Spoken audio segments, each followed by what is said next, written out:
নদীর এপার কহে ছাড়িয়া নিঃশ্বাস, ওপারেতে সর্বসুখ আমার বিশ্বাস। এটা আমরা কিন্তু ছোটোবেলায় পড়েছি, বইতে আমরা পড়েছি এবং তার তাৎপর্যও লিখেছি অনেক কথা। কিন্তু দেখা যায় যে এই কথার এখন যে মানে, সেটা কিন্তু যত আমরা দিন যাবে তত আমরা আস্তে আস্তে করে এই কথার মানে আমাদের পরিষ্কার হতে থাকবে। কেননা দিন যত যায় অভিজ্ঞতা তত বাড়ে, আর অভিজ্ঞতার কারণে কিন্তু আমরা এই কথাগুলোর আরও কিন্তু বেশি বেশি করে মানে বুঝতে পারবো। সেই সময় হয়তো আমরা এই কথার তাৎপর্যগুলো যেভাবে আমাদের বই লেখা ছিল সেইভাবে আমরা বুঝতে চেষ্টা করেছি, কিন্তু এখন নিজে থেকে কিন্তু অনেক কিছু বোঝা যায়। তো কিছুটা কিছুটা বলি যেটুকু বুঝেছি, বুঝতে পারি আর কি। তো নদীর এপার কহে ছাড়িয়া নিঃশ্বাস, ওপারেতে সর্বসুখ আমার বিশ্বাস। আমরা প্রত্যেকটা দিন বা প্রত্যেকটা মুহূর্তেই কিন্তু আমরা অন্যেরটা দেখতে বেশি ভালোবাসি। কেমনভাবে? আমি দেখা যাচ্ছে আমি যেভাবে লাইফ লিড করছি, আমি যেভাবে রয়েছি, মানে আমার সেটা ভালো লাগছে না। অন্যকে দেখে আমার খুব মনে হচ্ছে যে ও বুঝি খুব ভালো আছে। একটা স্কুলে পড়ছি, ছোট্ট করে বলি, আমি একটা স্কুলে পড়ি।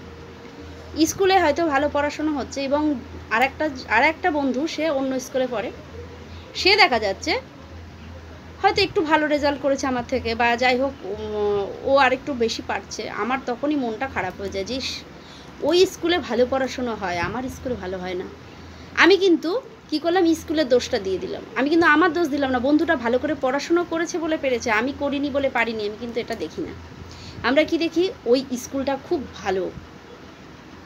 আমরা অন্যের, যদি দেখা যাচ্ছে আমার বাড়িতে নুন ভাত হয়েছে, আমি কি করি, সাথে সাথে ওর বাড়ি কী রান্না হয়েছে দেখি। যদি দেখি ওদের বাড়ি মাছ মাংস এই রান্না হচ্ছে, তখন কি হবে, তখন কিন্তু আমাদের মনটা খারাপ হয়ে যায় যে আমাদের বাড়িতে আলু সিদ্ধ, আমাদের যদি এটা হতো, ওরা কত ভালো আছে।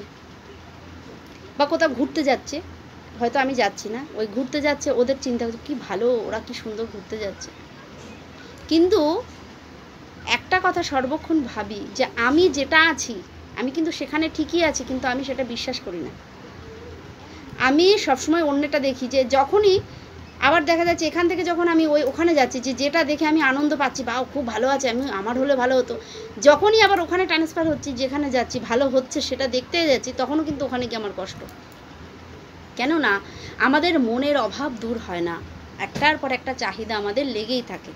এটা হলে ভালো হতো, ওটা হলে ভালো হয়, ওটা গেলে, এখানে গেলে ভালো হতো, এটা হলে বুঝি শান্তি হতো। আমরা নানান রকমভাবে চিন্তা করি, চিন্তাধারাটা আমাদের এইভাবে আমরা করি যে প্রত্যেকটা মুহূর্তে আমরা যেন এটা করলে ভালো হয়, ওটা করলে ভালো হয়, অনেক কিছু করতে পারবো আমরা, ও এটা করেছে ওর ভালো, মানে অন্যের দেখে যেন আমাদের সর্বক্ষণ যেন একটা আশার আলো খুঁজে বেড়ায় যে ও পেরেছে, ওর ওটা আছে, আমার কেন নেই। প্রত্যেকটা মুহূর্তে মুহূর্তে আমরা কিন্তু এটা করি, এটা যেটা একদমই আমাদের উচিত না করা। আমি কিন্তু সবার উদ্দেশ্যে বলছি না, দেখো কেউ কেউ করে, কেউ কেউ করে না। আমি যারা করে এরকম তাদের উদ্দেশ্যেই বলছি, যারা করে তারা কিন্তু এটা এই ভেবো, আমি তাদের উদ্দেশ্যে বলছি না, কিছু মনে করো না তারা। কিন্তু আর আমি এটা বলছি কারণ এরকমটা হয়, এরকমটা অনেকেরই হয় যে অন্যের দেখে নিজে কষ্ট পাওয়া, ভেতরে কষ্টে ভীষণ ভীষণ কষ্ট, এত কষ্ট অনেক সময় ডিপ্রেশন এসে যায় যে আমার ঘর ভাঙা, অন্যের ঘর হয়ে যাচ্ছে, আমার নিজের ঘরটা ভাঙা, আমি অন্যের ঘরে দেখে, হ্যাঁ আমার ঘর ভাঙা, আমার জল পড়ছে, আমাকে মেরামত করতে হবে, এটা আলাদা ব্যাপার, ওটা করতে হবে, এটা আমার, আমি কারোর দেখে নয়, আমার এটা দরকার, আমি করব। ওর আছে বলে আমার এটা করতে হবে, ও এটা নিচ্ছে বলে আমার নিতে হবে।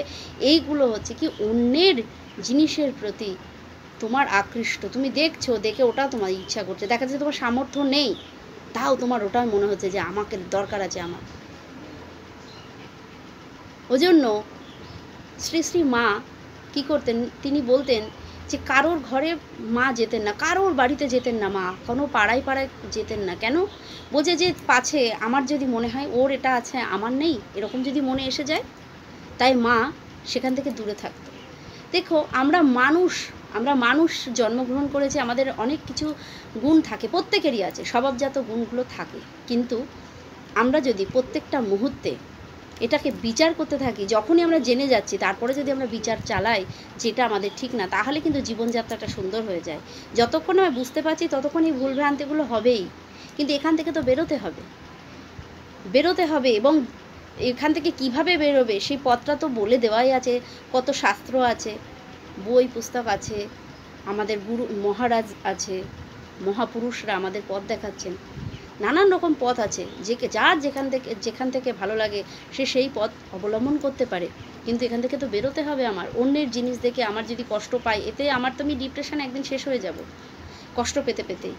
অন্যকে দেখে যদি আমি কিছু করি, কোনো দিন আমার আশা পূর্ণ হবে না। কারণ আমি যখনই দেখবো ওর ঘর আছে, আমি ঘরটা করলাম, এবার ও ঘরের মধ্যে অনেক আসবাবপত্র সাজিয়েছে, এবার আমাকে ওই আসবাবপত্র সাজাতে গেলে আমি পারবো না, আমার সেই সামর্থ্য নেই, তাহলে কী হচ্ছে, আমি ডিপ্রেশনই হয়ে যাচ্ছি। তাই সেটা যাতে আমরা না করি, প্রত্যেকটা মুহূর্তে যেন আমরা বিচার করি যে যা আমার আছে আমি তাতে যেন ভালো থাকি, যেটা আমার দরকার সেটা আমাকে করতে হবে, যেটা আমার দরকার, কারোর দেখে নয়, নিজের আমার এটা লাগবে, আমার এটা আমি করব, ও করেছে বলে আমাকে করতে হবে, এরকম কোনো ব্যাপার নেই। এগুলো কিন্তু সর্বক্ষণ আমাদের মেনে চলা, বা আমরা যেন এইগুলো আমরা মানি, এগুলো যেন আমরা প্রত্যেকটা মুহূর্তে যেন এই কথাগুলো আমরা যেন মানে বুঝে বা বিচার করে যেন আমরা চলি, তাহলে আমাদের চলার পথটা খুব সুন্দর হয়।